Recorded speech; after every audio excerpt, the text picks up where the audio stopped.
जय श्री राधे कृष्णा। आप सबका हमारे कान्हा जी के परिवार में बहुत बहुत स्वागत है। आज एकादशी की आप सबको बहुत बहुत बधाई हो। आज की एकादशी मोक्षदा एकादशी है, मार्गशीर्ष महीने की शुक्ला एकादशी। मोक्षदा एकादशी व्रत कथा। श्री युधिष्ठिर ने कहा, हे भगवान, आप तीनों लोकों के स्वामी, सबको सुख देने वाले और जगत के पति हैं। मैं आपको नमस्कार करता हूँ। हे देव, आप सबके हितैषी हैं, अतः मेरे संशय को दूर कर मुझे बताइए कि मार्गशीर्ष शुक्ला एकादशी का क्या नाम है। उस दिन कौन से देवता की पूजा की जाती है और उसकी विधि क्या है। भगवान, कृपा आप मेरे प्रश्नों का विस्तार पूर्वक समाधान कीजिए। यह सुनकर भक्तवत्सल श्री कृष्ण जी कहने लगे कि हे धर्मराज, तुमने बड़ा उत्तम प्रश्न किया है। इसके सुनने से तुम्हारा यश संसार में फैलेगा। सो आप सुनिए। मार्गशीर्ष शुक्ला एकादशी अनेक पापों का नाश करने वाली है। इसका नाम मोक्षदा एकादशी है। इस दिन दामोदर भगवान की धूप, दीप, नैवेद्य आदि से भक्ति पूर्वक पूजा करनी चाहिए। अब इस विषय में मैं एक पुराणों की कथा तुमसे कहता हूँ। इस एकादशी को व्रत के प्रभाव से नरक में गए हुए माता पिता, पुत्र आदि को स्वर्ग की प्राप्ति हो जाती है। यह कथा आप ध्यानपूर्वक सुनिए। गोकुल नाम के नगर में वैखानस नाम का एक राजा राज्य करता था। उसके राज्य में चारों वेदों के ज्ञाता ब्राह्मण रहते थे। वह राजा अपनी प्रजा का पुत्रव्रत पालन करता था। एक समय रात्रि को सोते हुए राजा ने एक सपना देखा कि उसका पिता नरक में पड़ा हुआ है। उसको सपने का बड़ा ही आश्चर्य हुआ और प्रातः होते ही विद्वान ब्राह्मणों के पास जाकर अपनी सपने की सारी कथा उसने बताई और यह बताया कि मैंने अपने पिता को नरक में पड़ा हुआ देखा है। और उन्होंने मुझसे कहा कि हे पुत्र, मैं नरक में पड़ा हूँ, यहाँ से तुम किसी प्रकार मेरी मुक्ति कराओ। जब से मैंने उनके ये वचन सुने हैं, मेरे चित्त में बड़ी ही अशांति है। मुझे इस राज्य, धन, पुत्र, स्त्री, हाथी, घोड़े आदि में कुछ भी सुख प्रतीत नहीं होता। अब मैं क्या करूँ, कहाँ जाऊँ? इस दुख के कारण मेरा सारा शरीर जल रहा है। अतः आप कृपा करके कोई तप, दान, व्रत आदि ऐसा उपाय बताइए जिससे मेरे पिता की मुक्ति हो जाए। उस पुत्र का जीवन व्यर्थ है जो अपने माता पिता का उद्धार ना कर सके।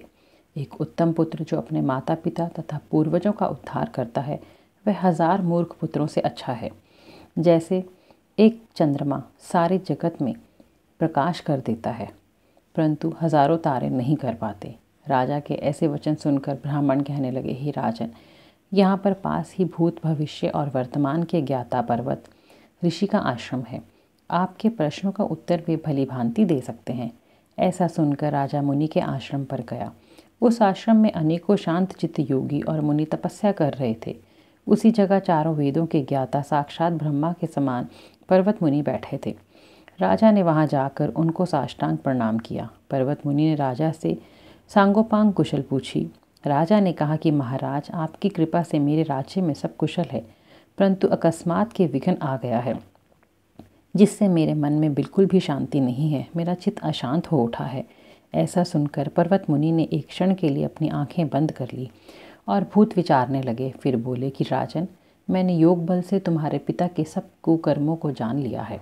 उन्होंने पूर्व जन्म में कामातुर होकर एक पत्नी को रति दी, परंतु सौत के कहने पर दूसरी पत्नी को ऋतुदान मांगने पर भी नहीं दिया। उसी पाप कर्म के फल से तुम्हारे पिता को नरक में जाना पड़ा। तब राजा बोला कि महात्मन, मेरे पिता के उद्धार के निमित्त कोई उपाय बताइए। पर्वत मुनि बोले कि राजन, आप मार्गशीर्ष शुक्ला एकादशी का व्रत करें और उस उपवास के पुण्य को अपने पिता को संकल्प करके दे दें। उस एकादशी के पुण्य के प्रभाव से अवश्य ही आपके पिता की मुक्ति हो जाएगी। मुनि के वचनों को सुनकर राजा अपने महल में आया और कुटुंब सहित इस मोक्षदा एकादशी का व्रत किया। उस उपवास के पुण्य को राजा ने अपने पिता को अर्पण कर दिया।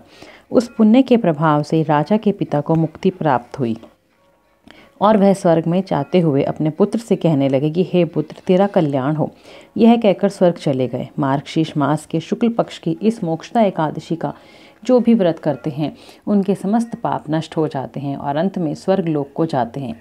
इस व्रत से बढ़कर मोक्ष देने वाला और कोई व्रत नहीं है। इस कथा को पढ़ने या सुनने से वाजपेयी यज्ञ का फल मिलता है। यह व्रत मोक्ष देने वाला तथा चिंतामणि के समान सब कामनाएं पूरी करने वाला है। आज श्री मोक्षदा एकादशी व्रत कथा समाप्त। बोलो श्री हरि विष्णु भगवान की जय।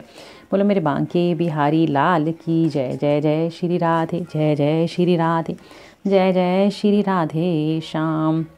आज के दिन गीता जयंती भी है। गीता जयंती अर्थात भगवान आज ने ही गीता का उपदेश अर्जुन को दिया था, इसीलिए आज गीता जयंती मनाई जाती है। उसकी भी आप सबको बहुत बहुत बधाई हो। जय श्री राधे कृष्ण।